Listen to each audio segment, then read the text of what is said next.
Bear Mauling Incident.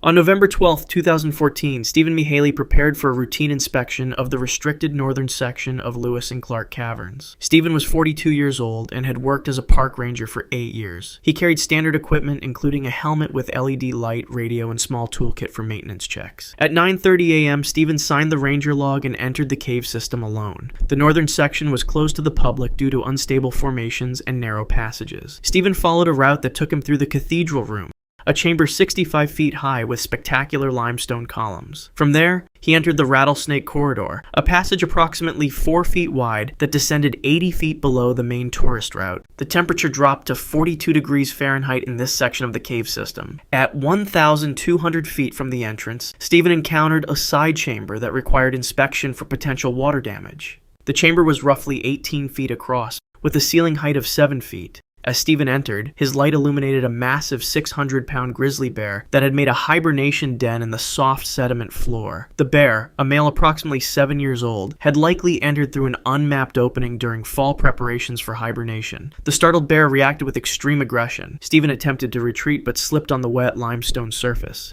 The bear charged across the chamber in seconds. Stephen managed to activate his emergency radio, but only static and a partial bear-in-sea transmission reached the ranger station. The grizzly struck Stephen with its front paw, driving him against a jagged limestone formation. The impact was devastating. The bear's 5-inch claws tore through Stephen's throat, severing his jugular vein. As Stephen collapsed, the bear delivered a crushing bite to his skull. The attack continued for approximately 90 seconds before the bear retreated deeper into the cave system. Stephen's blood pooled on the chamber floor, creating a dark stain across the pale limestone. When Stephen failed to return by evening, a search team was organized. Due to the cave's complexity, it took rescuers until November 15th to locate his body. They followed a trail of blood spatter extending 400 feet from the initial attack site. Montana Fish and Wildlife officials documented the scene, noting this was the first recorded instance of a grizzly hibernating within a commercial cave system and attacking a human inside. Wolfden tragedy.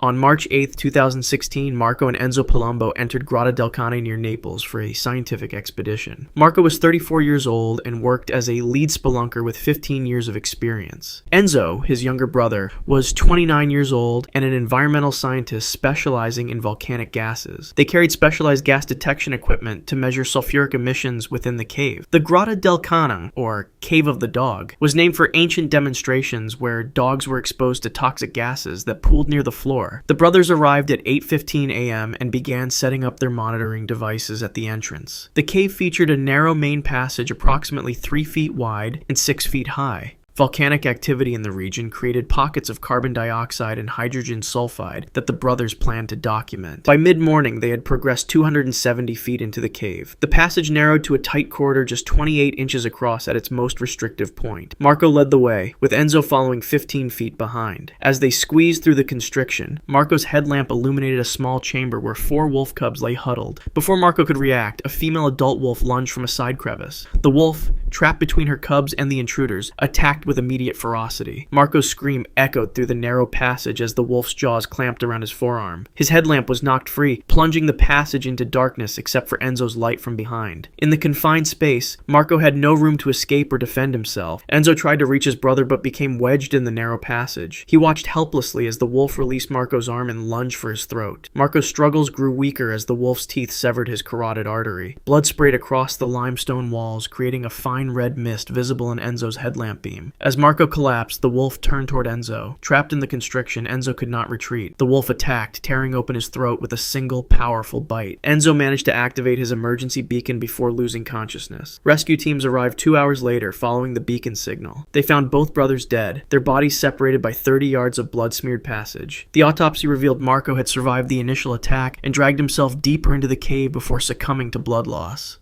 Hornet swarm incident.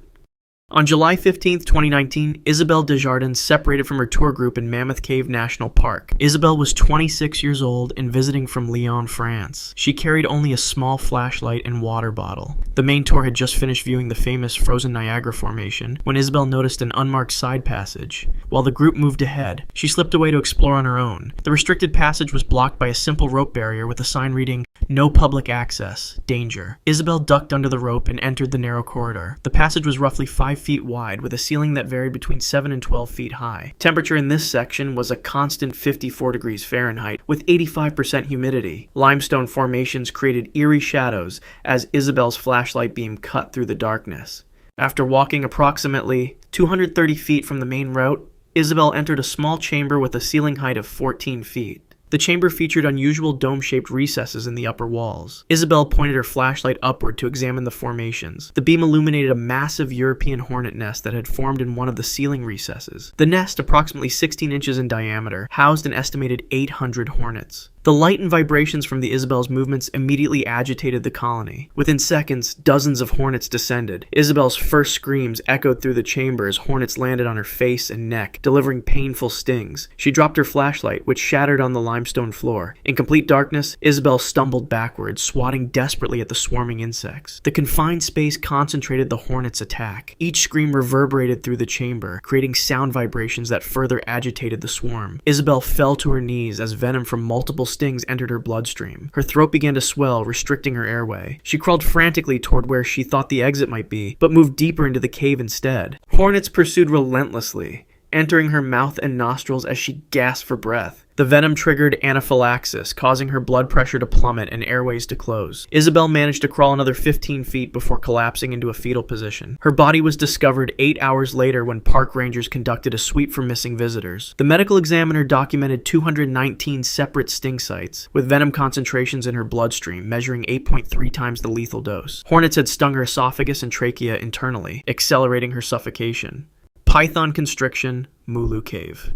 On April 3, 2018, James Weston entered Deer Cave in Malaysia's Mulu National Park. James was 38 years old and an experienced British spelunker who specialized in cave photography. He carried professional camera equipment, 3 powerful LED lights, and basic climbing gear. James signed the park register at 10:15 a.m., indicating he planned to document rare flowstone formations in the eastern chamber. Deer Cave was known for its massive entrance, measuring 500 feet wide and 400 feet high. James moved past the tourist area into a restricted research section. The passages narrowed to just 8 feet wide with a 12-foot ceiling. Humidity reached 97% in this section, creating a perpetual mist that reflected James's light beams. The cave floor was slick with guano from the millions of bats that inhabited the upper chambers. At 1:30 p.m., James reached his destination, a chamber containing pristine aragonite crystals that glittered like diamonds under his lights. The chamber was approximately 25 feet in diameter with a ceiling height of 15 feet. James set up his tripod and began photographing the formations. He was so focused on his camera settings that he failed to notice movement along the chamber's rear wall. A massive reticulated python had adapted to life in the cave system. The snake measured 23 feet long with a diameter of 11 inches at its thickest point. It had developed specialized adaptations for hunting in complete darkness, detecting prey through vibration and heat signatures. As James adjusted his tripod, the python silently approached from behind. James's camera captured the moment. The final image on his memory card showed the python's head emerging from shadows just 4 feet behind him. The timestamp was 2:13 p.m. The snake struck with extraordinary speed, wrapping its muscular coils around James's torso before he could activate his emergency beacon. Each coil applied pressure of approximately 90 pounds per square inch.